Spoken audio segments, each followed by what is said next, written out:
And the other thing that's powerful about this is you can come in here and click on pre-market under that same thing. And so when the market's in the morning, you can quickly see, okay, let me see what's really moving during pre-market. You saw that Nvidia was bearish and it stayed bearish. Most of these things that were bearish were bearish. I don't know why Intel was up today. They must have got some type of news. Um, but you can see stuff in the pre-market pretty quickly by doing using that pre-market heat map. Now the other screener that we use is the manual screener. So you can come here and now you'll go up to stocks under screeners, not under heat maps, but here.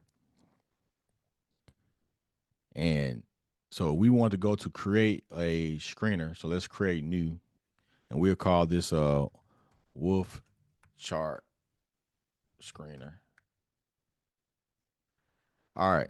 So on the wolf chart, as we just covered, we have these uh,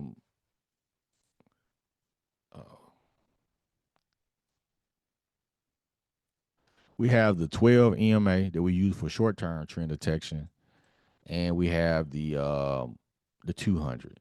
So what we want to notice about the 200 and the 12. So you look, when the 12 is blue and the 200 is yellow, stocks are in a what? Uptrend, right? Yep. You see that? When the 12, when the 200 is red, which means the candles are under the 200, and when the candles are under the 12, when they're both red, stocks are bearish and dropping toward these demand zones. And then we get these opportunities where we can get the wolf trend moving average to carry us up, and then the floating candle confirmation and all that stuff. So you think about that when you're building your screener. Now I'm going to go to this technicals field, and I'm going to scroll down and I'm going to look at exponential moving average, and we use the 12. And then I'm going to hit add filter. I'm going to go back and I'm going to add the 200, right? So now we have the 12 and the 200 as filters. So now I want to do a manual setting on here. So I go to manual, and so I want to look for stocks on a daily time frame where the 12 is. Um, let's look for stuff going to the demand zone first. So we want to see the 12 above the candles, which means that the 12 is above the candles. If the 12 is above the candles, right, that means that the stock is bearish, right, short term. So we want to see where the 12 is above the candles by at least, let's say, 3% or more. So we're above the price by 3% or more. All right. And now we want to see where the 200 is above the price. So above percent, the price by, let's just say, 0 to 30%. Right. So now it'll give us some bearish stocks. So let's look for some bearish stocks so that we can see if we see anything that's at a demand zone on a daily time frame. So now let's click on this stock, and then we go to the full chart and look how we found this stock that's dropping, right? So either it's in, and look, it's right in the demand zone, right? Look at that. And it's sitting in a demand zone, and it hadn't been at since September 2022. Right. So that's what you call an opportunity, Yep. right? So it's sitting at a demand zone that it hadn't been at in what three no two years and some months, 2 years and some months. And all you would have to do is right click on that, set that crossover alert, and look at that range that it's in. It can bounce $10 on a reversal. And then what you also want to see, okay, look at this. It beat earnings, right? But they're still dropping. The other thing you want to see some divergence.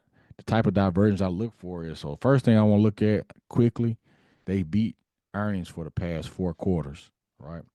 That's great. I want to see divergence between the technicals and the analyst buy rating. So we see they got a sell off technically, but the analysts have a buy rating on them. Yeah. And I also want to see what is the 1 year price target. Oh, and they have a 1 year price target of 114. They're sitting at 85 in a demand zone that they hadn't been at since 2022, Years. right? So this is the type of opportunities you want to look at with your screen because now You can wait on a art confirmation. Nobody's looking at this company right now while it's down here. They're chasing tech and Alibaba. And this is when I play earnings. So I will get me once I get a reversal signal, that's when I will get my earnings contract, maybe grab a share or two at this range because this means that my average price is going to be at whatever average price of these hedge funds and banks when they bought them. Okay. And so, and you want to see, and this is what you use the screener for to find stuff like that. So then you have Caterpillar that's down here. Let's see where they're at. They're dropping on a daily time frame. Look like they bounced from this range before, and they hadn't had a reversion. They got some room. They can drop further. So this right here might be if they break this level, they might can Place get a yeah. You place probably more puts. yeah. You probably can play puts to let them ride down, and this is where you would buy them at, right down in this range. So you can set an alert above that, which I'm gonna do now since we found it.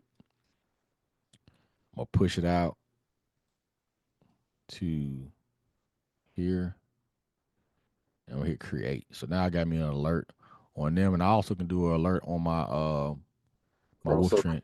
Yeah, on my crossover. So this is what since the chart doing all the labor. Once you learn these confirmation systems, this is literally all you're gonna be spending your time doing.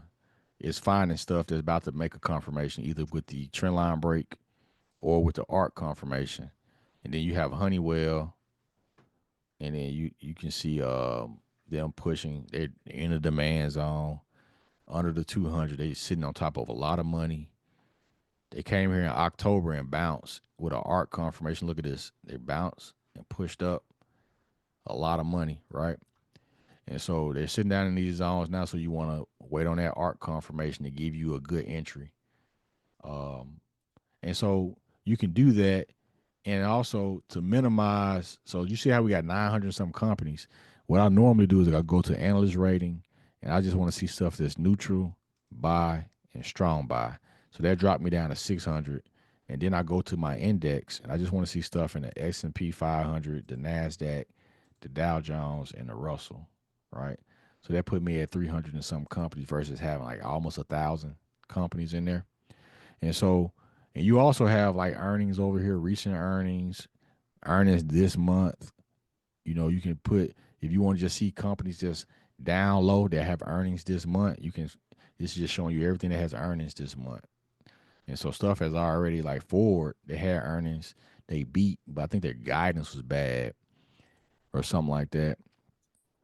They break down here at a demand zone, right, or I got a drop. quick question on that because I got burnt on I should say burnt. I lost the trade on Ford puts. I saw everything saying that Ford's going to come down. I bought puts. It's coming down, and but my option is losing value.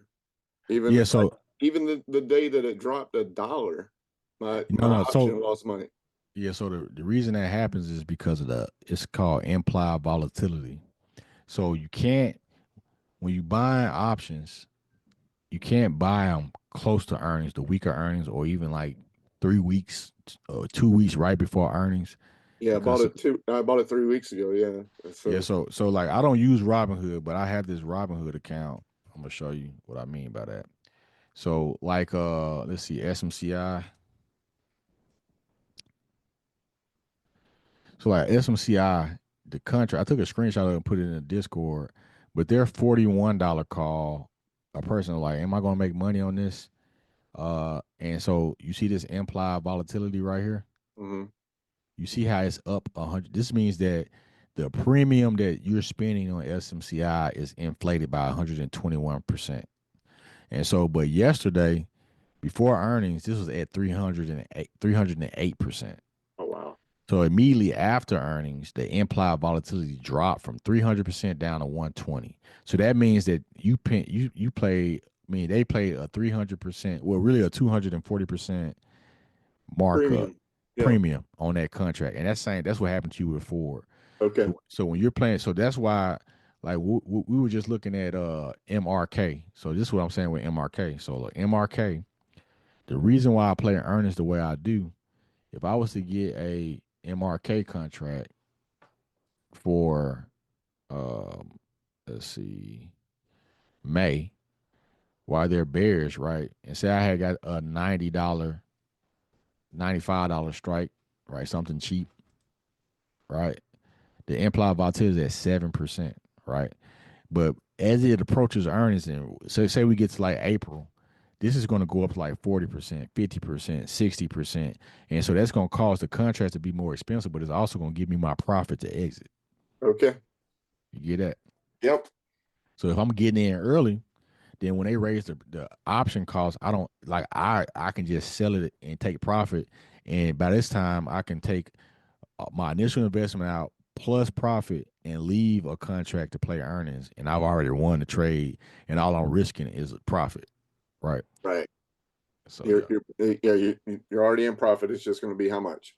yep, that's correct. And so Well, yeah, that was an so expensive lesson on Ford, but now I know. yep, yep. And so this is how you want to use that screener to find demand zones, and then for like upside, all you're doing is simply changing. So you want to have this set to like 0 to 30% for the 12 MA, and then you want to see it below the price. So you just change that to below and hit apply, and then you change this to below the price, right? And so now if we change that to below, now it's only going to look for you're simply just flipping that to below. Now it's going to show us stuff that's in uptrends. So now we can see stuff like Lily, right? Let's see stuff that's pushing up on a daily time frame that are in strong uptrend. So if we want to focus on continuation, or if we can get arc confirmations to pull us down, but we can already see that it's heading toward this level here. So Hard if we, resistance. yep. So this is where you will want to establish your put position if you did establish one, and also if it closes a day over this, you can continue with calls, right? So since it's in the uptrend, you can go to like the 1 hour, right? For example, and you notice in a strong uptrend on a daily, and you can go to the 1 hour time frame and see if you have opportunities to participate in the uptrend, or is this an opportunity for it to lose these levels and drop down and retest the 200. But it's just going to give you, by just simply flipping that with our chart, we can look at stuff that's in bull runs, and we can see our opportunities for upside stocks, right? Just like Coca Cola right now is pushing up, we're above the 200.